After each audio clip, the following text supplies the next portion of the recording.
이번 편은 팔꿈치 관절부, 조인트로 통용되는 이 부위를 공략해볼까 합니다. 이번 영상에서 팔꿈치 관절부를 조인트로 통칭할게요. 조인트는 대중적으로 많이 사용되는 부위 중 하나로 많은 사람이 여러가지 이유로 주사 처치를 경험했을 것입니다. 저도 1년에 한 번은 주사를 맞는데 그 이유는 다름 아닌 직장검진 체열할 때죠. 그런데 의문이 들었습니다. 이전에 다루었던 손등, 손목 전환, 심지어 손가락도 어떻게 혈관을 통해 체열이 되면 부위는 크게 상관없다 생각했는데 왜 검진 땐 조인트에 체열을 하는지 호기심이 생겼죠. 그래서 진단검사의학과에 물어보았습니다. 이곳을 하는 이유는 크게 두 가지인데, 하나는 순환량이 많아 체열이 잘 되어 신속하게 수행할 수 있고, 또 하나는 접근성과 난이도 측면에서 상당한 강점이 있다는 답변을 받았습니다. 하지만 이 부위를 선호하지 않는 경우도 있죠. 처치자가 이 부위를 선호하지 않는 이유는 불편감의 비중이 클 거라 생각합니다. 보통 하루에서 3일 정도 처치 부위를 유지하는 이번 같은 경우가 많습니다. 본론에 들어가기 앞서 생겨먹은 것 좀 보죠. 조인트는 세팔릭, 바실릭, 메디안 큐비탈 3개의 정맥이 지나가고 아주 정맥이 잘 발달되어 있거나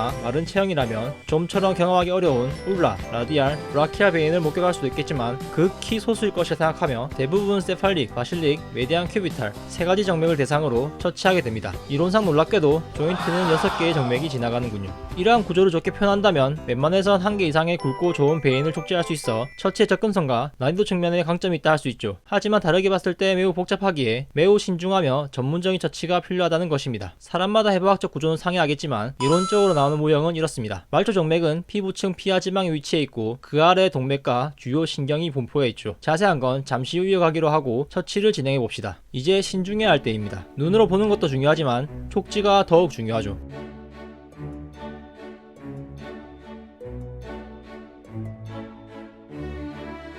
촉지하에 시달 부분을 찾았다면 처치를 진행합니다.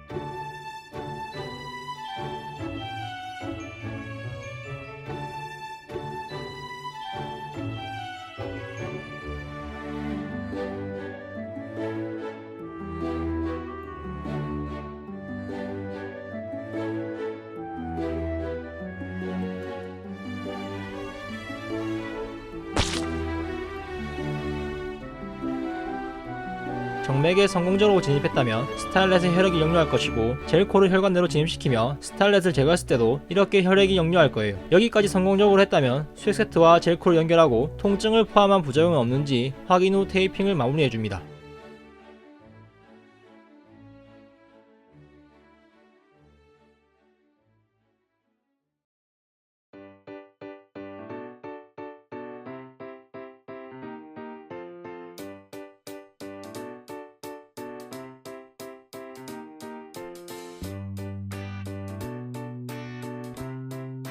조금 더 세세한 장단점을 파악하기 전 처치 팁을 보죠. 첫 번째, 조인트의 주사 처치 시 자주 겪는 상황이 있습니다. 바로 환자 협조가 잘 되지 않는 경우죠. 환자는 간호사가 조인트로 주사 부위를 선정했다고 눈치채면 이 부분만 가만히 있으면 되는 줄 알고 손목과 손을 종종 움직이는 경우가 있죠. 하지만 움직이게 되면 혈관이 같이 움직이기 때문에 완벽한 보동 자세를 유지해야 함을 사전에 교육해야 합니다. 이 상황에선 환자가 간호사를 배려해 주어야 해요. 자칫하면 다칠 수 있기 때문이죠. 종종 환자가 이런 자세를 유지하기 불편해하는 경우가 있는데, 팔이 처치대를 벗어나 허공에 떠 있거나 또는 침상에서 조금 벗어나 있거나 팔을 핌으로 인해 팔꿈치 관절이 과신전되어 있을 경우 환자는 불편감을 느껴 간호사가 세팅해 놓은 포지션을 완벽히 무너뜨리고 팔을 자신이 편한 쪽으로 옮기기도 합니다. 간호사는 처치에 적합한 자세 교정을 위해 다시 환자 팔의 혈관을 촉지하고 선정하는 과정에 처치 시간이 딜레이 되죠. 다른 할 일도 많은데 말입니다. 사람은 보통 얻는 게 없다면 불편감을 감수하지 않으려 합니다.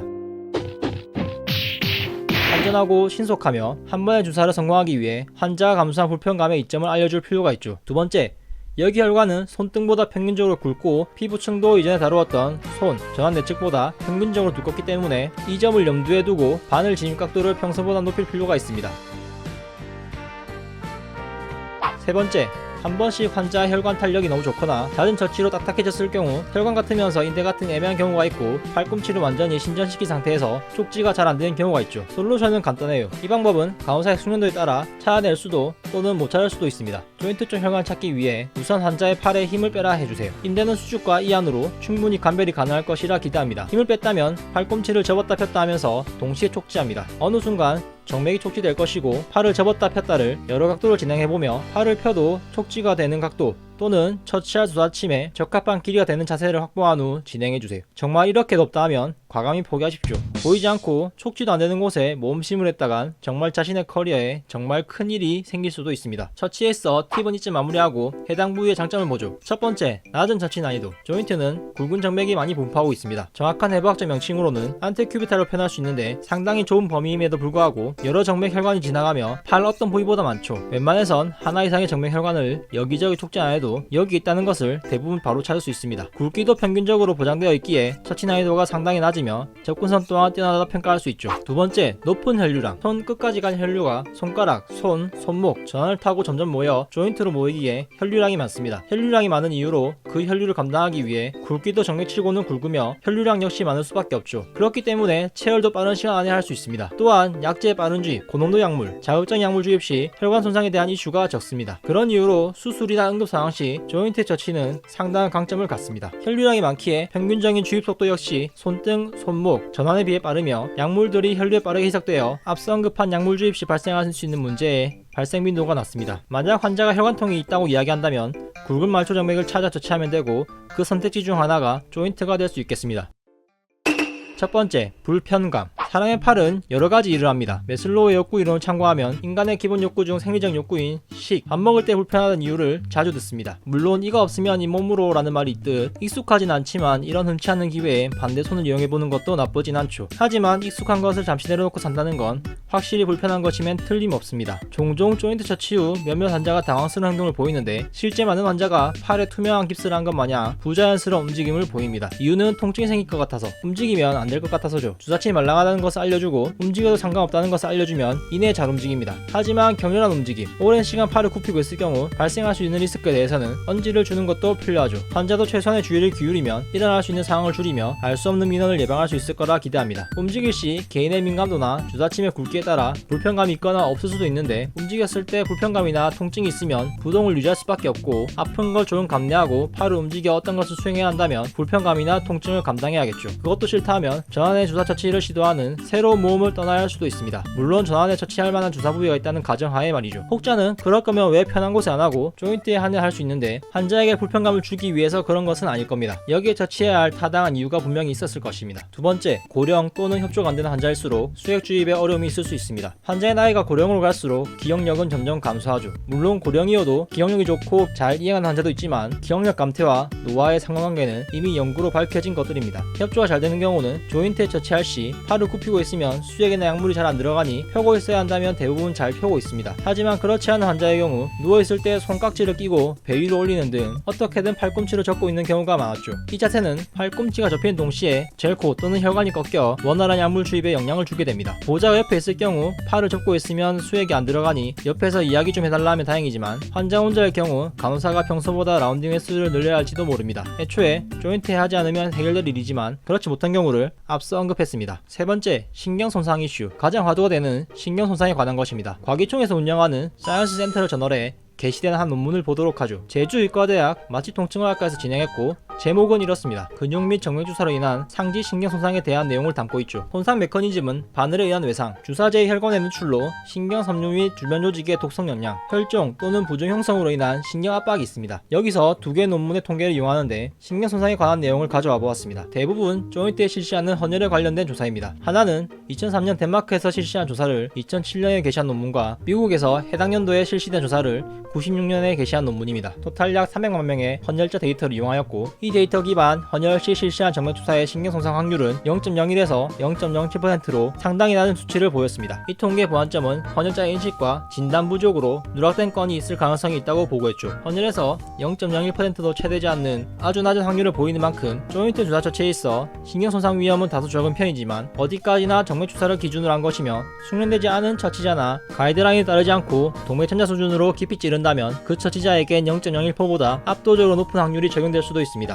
혹시 큐비탈 포사 들어보셨나요? 안티큐비탈의 삼각을 그린 부분입니다. 주요 정맥과 중심부엔 주요 신경이 지나가지 않는다고 평가되죠. 팔에 표시를 해보면 이렇고 주요 정맥 공략은 메디안 큐비탈 베인입니다. 여기서 조금 더 신뢰도를 높이고자 논문을 찾아보았죠. 제목은 이렇습니다. 일본에서 연구된 최신 논문이며 초음파로 평가한 큐비탈 포사의 안전성 평가입니다. 초음파로 관찰하여 조사한 결과 세팔릭 메디안 큐비탈 베인이 이론적으로 안전한 부위라 평가했죠. 하지만 안전하다고 막무가내로 해서는 안됩니다. 보다 안전한 처치를 위한 가이드라인이 있죠. 안전한 처치에 있어 가장 중요한 것은 촉지가 되어야 합니다. 그리고 육안으로 관찰되면 더욱 좋죠. 만약 촉지가 되지 않으면 처치를 지양해야 합니다. 조인트는 육안으로 확인되어도 촉지가 더 우선순위라는 것을 기억하세요. 그리고 후비는 것을 자제하고 최소한의 핸들링으로 천자에 성공하려 노력을 기울여야 합니다. 촉지가 되는 근처까지 스타일렛을 진입시키고 그 이상으로 진입하게 된다면 동맥천자 및 신경손상의 위험성이 증가할 수 있으니 반드시 이런 위험한 모험은 하지 말아야 합니다.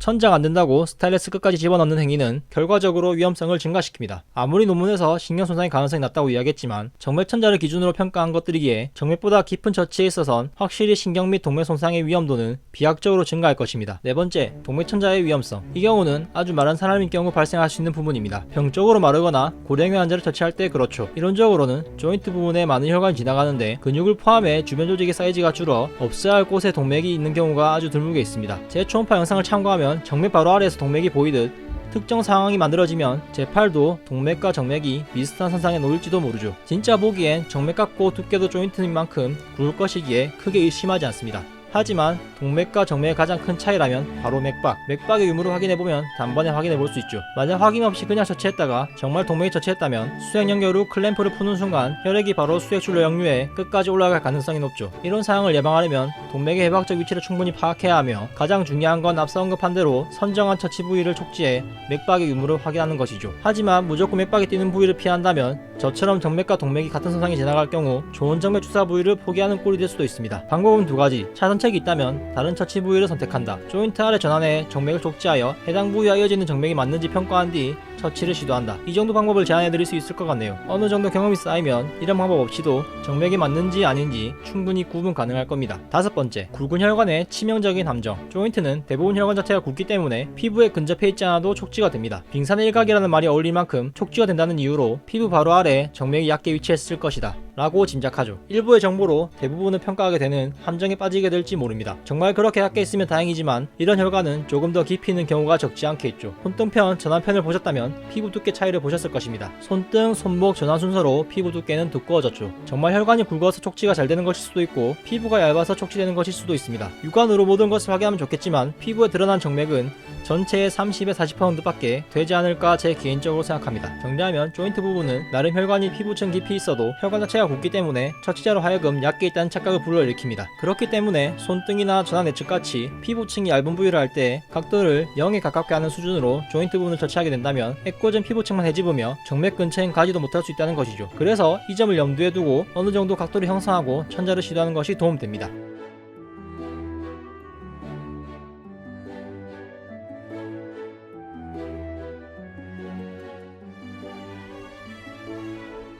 또한 혈관 형태가 위에서 본다면 일자인데 옆에서 보면 일자 형태가 아닌 경우가 종종 있죠. 제 정맥 초음파를 참고한다면 완만한 곡선 형태를 보이고 있습니다. 이런 구부란 형태일 때 젤코를 넣으면 진입이 안돼 유지에 어려움이 있거나 젤코는 다 들어갔는데 수액을 주입해보면 조인트 처치한 게 맞나 싶을 정도로 수액 주입이 원활하지 못한 경우가 있죠. 이런 경우 젤코를 살짝 뒤로 빼면 주입이 잘 된 경우가 있습니다. 이렇게 좋은 벽을 유지하면 주입은 되겠지만 정맥염의 위험성과 조직 내 주사침 이탈 발생 가능성을 높이죠. 굵은 정맥이 맞는 착각에 이런 일들이 발생할 수 있습니다.